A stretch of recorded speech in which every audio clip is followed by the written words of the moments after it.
അമേരിക്കയും ഇറാനും തമ്മിലുള്ള പോര് പുതിയൊരു തലത്തിലേക്ക് കടക്കുകയാണ്. സ്വന്തം മകന്റെ വിവാഹത്തിൽ പോലും പങ്കെടുക്കാതെ വാഷിംഗ്ടണിൽ തുടരുന്ന പ്രസിഡന്റ് ഡൊണാൾഡ് ട്രംപ്, ഒപ്പം അമേരിക്കൻ സുരക്ഷാ മേധാവിയുടെ അപ്രതീക്ഷിത രാജിയും.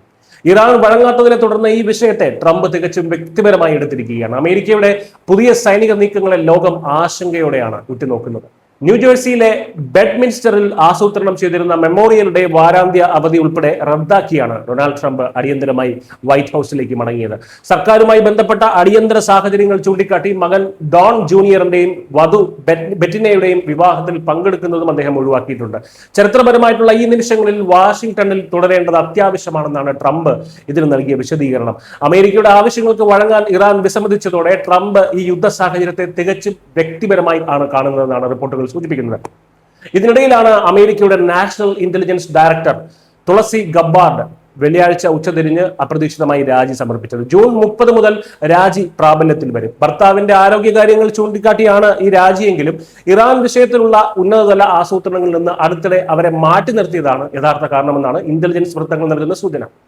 അമേരിക്കയുടെ പ്രതിരോധ ഡിപ്പാർട്ട്മെന്റിൽ വമ്പൻ അഴിച്ചുപണികൾക്ക് ശേഷം ഇറാൻ മേൽ പുതിയൊരു സൈനിക ആക്രമണം നടത്താൻ ട്രംപ് ഭരണകൂടം തയ്യാറെടുക്കുന്നു എന്ന CBS ന്യൂസിന്റെ റിപ്പോർട്ടുകൾക്ക് പിന്നാലെയാണ് പ്രസിഡന്റിന്റെ തീരുമാനങ്ങളിൽ പെട്ടെന്നുള്ള ഈ മാറ്റങ്ങൾ ഉണ്ടായത്. അമേരിക്കൻ പ്രതിരോധ ഇന്റലിജൻസ് വിഭാഗങ്ങളിലെ ഉദ്യോഗസ്ഥരുടെ അവധികളെല്ലാം റദ്ദാക്കി എമർജൻസി സ്റ്റാൻഡ് ബൈ മോഡിലേക്ക് മാറ്റിയിട്ടുണ്ട്. അന്തിമ തീരുമാനം ഇതുവരെ എടുത്തിട്ടില്ലെങ്കിലും ഇറാൻ ഒരിക്കലും ആണവായുധങ്ങൾ സ്വന്തമാക്കാൻ പാടില്ലെന്നും സമ്പുഷ്ടീകരിച്ച യുറേനിയം അവരുടെ പക്കൽ ഉണ്ടാകരുതെന്നുമുള്ള ട്രംപിന്റെ കർശന നിലപാട് വൈറ്റ് ഹൌസ് വക്താവ് വീണ്ടും ആവർത്തിച്ചു. ഒരു വശത്ത് അമേരിക്ക സൈനിക നീക്കം ശക്തമാക്കുമ്പോൾ ഹോർമൂസ് കടലിടുക്കിലെ സംഘർഷം ഒഴിവാക്കാൻ ലക്ഷ്യമിട്ട് പ്രാദേശിക തലത്തിൽ നയതന്ത്ര ചർച്ചകളും ഊർജിതമാവുകയാണ്.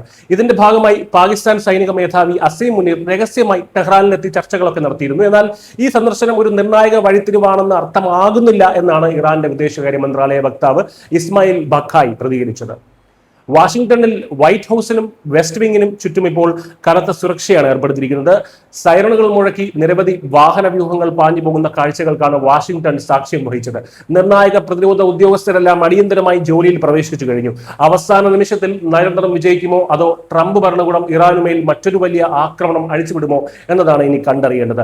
ഇറാൻ തങ്ങളുടെ നിലപാടിൽ നിന്ന് അണുവിടെ വ്യത്യാസമില്ലാതെ നിന്നെടുത്തു നിന്ന് മാറാത്തത് കൊണ്ടും നയതന്ത്രം വിജയിക്കാനുള്ള സാധ്യതകൾ വളരെ കുറവാണ്. News desk Kerala.